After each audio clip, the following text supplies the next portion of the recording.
बिस्मिल्लाहिर्रहमानिर्रहीम। ख़ातिन हज़रात, मैं हूं अख्तर अब्बास और मेरा आप सबको सलाम पहुँचे। ये सेगमेंट है आपके कमेंट्स का और पहला है जी मुनज़्ज़ा लुकमान का। वो कहती हैं, वाओ मेरा नाम भी बोला आपने। बेटा जी, आप अगर कोई ना कोई कमेंट लिखते रहा करें और उसमें कुछ जान हो, दम हो, तो फिर आपका नाम मुंतखब होता रहेगा।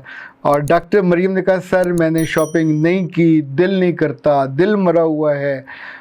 घर वाले कहते हैं लेकिन मैंने शॉपिंग किया, मेरा तो किसी से बात करने को दिल नहीं करता। मरीम बीबी, अपने दिल का इलाज कराओ, या तो कहीं ये अटका हुआ है या लटका हुआ है। और अब तो आपको शॉपिंग का भी कोई नहीं कहेगा चूँकि सब दुकानें बंद हैं। वैसे कुछ चक्करबाज ऐसे भी हैं चूँकि हम तो हर चीज़ का इलाज निकाल लेते हैं कि दुकानों के बाहर एक एक दो दो लड़के खड़े ऐसे करके टेक लगा के, जो ही आप नज़र आते हैं फ़ौरन वो शटर उठाते हैं, आपको दुकान के अंदर धकेलते हैं, शटर बंद करके, कभी कभी तो ताला भी लगा देते हैं।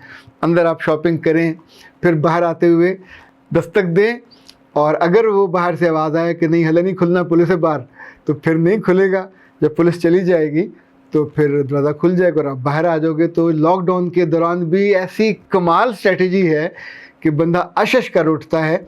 अब तो चूँकि जो दुकानें ज़रूरत की हैं, सब्ज़ी और फल वल, सिर्फ ये, बाकी सब बंद हुई हैं, लेकिन बंद नहीं हुई। अगर शॉपिंग का मूड हुआ तो कहीं ना कहीं से आपको कोई इस तरह का बंद दरवाज़ा मिल जाएगा। अच्छा जी, ये है सिलाई सहलाई। मेरे बच्चे, नाम क्या है आपका? ना तो आप सिलाई हो ना सहलाई हो। कहती हैं कि आपके बयान करदा लफ्ज़ों की चोट बड़े ज़ोर से दिल पे लगती है और बड़े प्यार से एहसास जगाती है। मैं भी यूट्यूबर हूँ। जी बेटा, खुश रहिए, सलामत रहिए। और ये है आसमा ताहिर। वो कहती हैं कि आपका धीमा सा फ़िक्रमंद लहजा लेकिन इत्मीनान से भरा हुआ बहुत अच्छा लगता है। आप भी बहुत अच्छे लगते हैं और आपकी बातें जो हैं ज़िंदगी को आसान कर देती हैं। आपकी सबसे बड़ी खूबी ये है कि आप रिश्तों को मोहब्बत की चाशनी से भर देते हैं और आपके साथ बात करके, आपको सुन के रूह तक राज़ी हो जाती है, दिन आसान हो जाता है और आपके लिए हमेशा मुँह भर भर के दुआ निकलती है। आसमा जी, खुश रहिए, सलामत रहिए और आपके जो प्यारे हैं वो भी सलामत रहें। जिनसे आप मोहब्बत करते हैं, जिनसे आप प्यार करते हैं, वो भी कितने खुशबख्त होंगे, क्योंकि ऐसी मुतमिन रूह और ऐसी मोहब्बत से बातें करने वाली ख़वातीन, एक तो ख़वातीन को अब बातें में आमतौर पे अच्छे जुमले उतरते कम हैं, तो जिनको पे उतरते हैं ज़ाहिर है उनकी तारीफ़ करने को जी चाहता है। और ज़िया अराई कहते हैं कि हम माफ़ करके तकलीफ़ दिल से नहीं निकाल पाते, अपनी दिल को तकलीफ़ में रखते हैं, माफ़ नहीं कर पाते। सबा ने जो सवाल किया है वो बहुत औखा है, क्योंकि मियाँ बीवी के ताल्लुकात के बारे में है। इस पे मेरा ख़्याल है रमज़ान के बाद किस रोज़ हम तफसील से बात करेंगे, क्योंकि बहुत नाजुक और सेंसिटिव इशू है। लेकिन ये सबा एक अकेली बच्ची का नहीं है। इस तरह की शिकायतें और इस तरह के जो इश्यूज़ हैं वो वक्तन फ़क्तन आते रहते हैं। इनफैक्ट हर सवाल की सेंसिटिविटी का एक पैरामीटर होता है, एक बैरोमीटर होता है। कुछ सवालों पे आपका दिल जो है धड़कता है और आप उसको रोक लेते हो, कुछ को आप बिल्कुल सेंसर कर देते हो, और कुछ के बारे में आप सोचते हो कि इस पे अगर बात की जाए तो कितने लोगों को फ़ायदा होगा। चूँकि उस सेंसिटिविटी में एक दो लोग हर्ट भी होते हैं जिन्होंने कभी सोचा नहीं होता, यानी वो उसको सफ़र कर रहे होते हैं, नुकसान उठा रहे होते हैं। जो भी सवाल जिस्म के बारे में होंगे, जो भी सवाल ताल्लुकात की डेप्थ के बारे में होंगे, जो भी सवाल रात के बारे में होंगे, उस तन्हाई के ताल्लुकात के बारे में होंगे, बहुत सारे लोग उससे मुतासर होते हैं, अज़ाब और अज़ियत में होते हैं, पर किससे नहीं शेयर कर पाते, किसी से मशवरा नहीं ले पाते।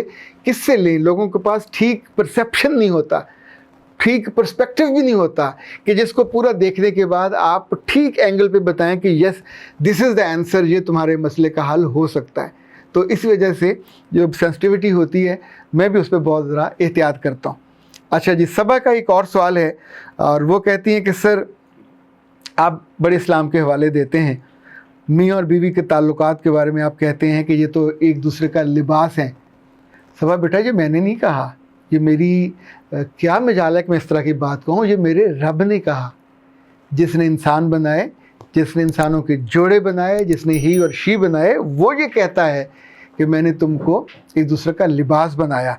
तो सबा का शिकायत ये है कि अगर बीवी मियाँ का लिबास है और मियाँ बीवी का लिबास है, تو پھر میاں جسم کے بے وجہ عیب کیوں ڈھونڈتا ہے؟ یہ سن کے مجھے حیرت ہوئی۔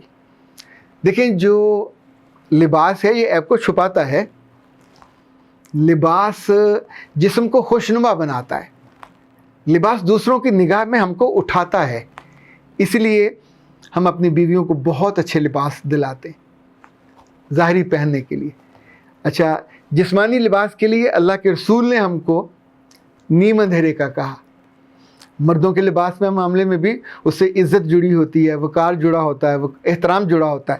اگر کسی جسم کے حصے کے بارے میں آپ کا اسپاؤس آپ کو آئیڈینٹیفائی کرتا ہے کہ دس از اے گیپ، یا اس کے سائز کے بارے میں کچھ کہتا ہے، یا اس کی سختی اور نرمی کے بارے میں کچھ توجہ دلاتا ہے، تو میرا خیال اس پہ غصہ کرنے کی بجائے اس کی ٹریٹمنٹ کی طرف جانا چاہیے، اس لیے کہ یہ آپ دونوں کا معاملہ ہے، اور دونوں کے تعلق کی خوبصورتی، اس کی وسعت، اس کی وقت، اس کی اہمیت یہ تب زیادہ ہوتی ہے کہ جب آپ کی آنکھوں کو وہ جسم بھی بھلا لگے، وہ رشتہ بھی بھلا لگے، وہ تعلق بھی بھلا لگے۔ تو اگر کبھی ایسا ہو میاں نقص نکالے تو اس لمحے تو خاموش رہیے، اگلے روز کھانے پہ ناشتے پہ بیٹھے ہوئے ان سے کہیے، ان کا ہاتھ پکڑ کے کہیے کہ کل آپ نے یہ بات کہی تھی، تو ذرا آج دیکھتے آئیے گا کس ڈاکٹر کی طرف ہم چکر لگا لیں۔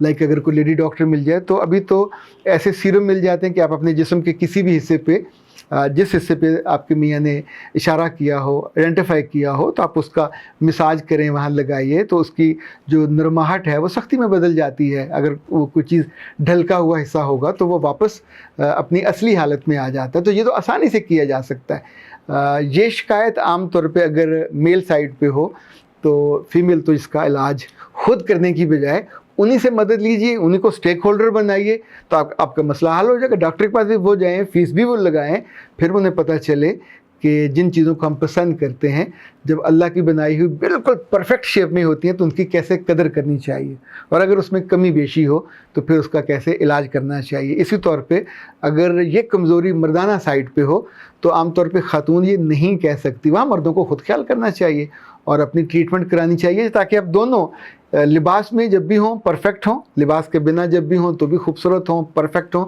دوسرے کو انگلی اٹھانے کا یا اس کے دل میں اور ماتھے پہ لکیر آنے کا یا انقباس جسے کہتے ہیں وہ والی کیفیت نہ ہو۔ تو یہ میرا خیال ہے آسان نسخہ ہے۔ اس والے معاملے میں اپنی دوستوں، سہیلیوں اور عزیزوں رشتہ داروں کو مت بیچ میں شامل کیجئے، وہ آپ کے لیے کمپلیکیشن ہو جائے گا۔ جو رب نے آپ کو جائز رشتہ دیا ہے، جو آپ کے جسم کو ڈھانپنے والا لباس دیا ہے، میرا خیال اس کے ساتھ آپ شیئر کرو گے، اسی کا اعتراض ہے، دور بھی وہ کرنے میں آپ کو ہیلپ آؤٹ کرے گا، تو انشاءاللہ یہ مسئلہ حل ہو جائے گا۔ اختر عباس کو اجازت دیجیے، السلام علیکم۔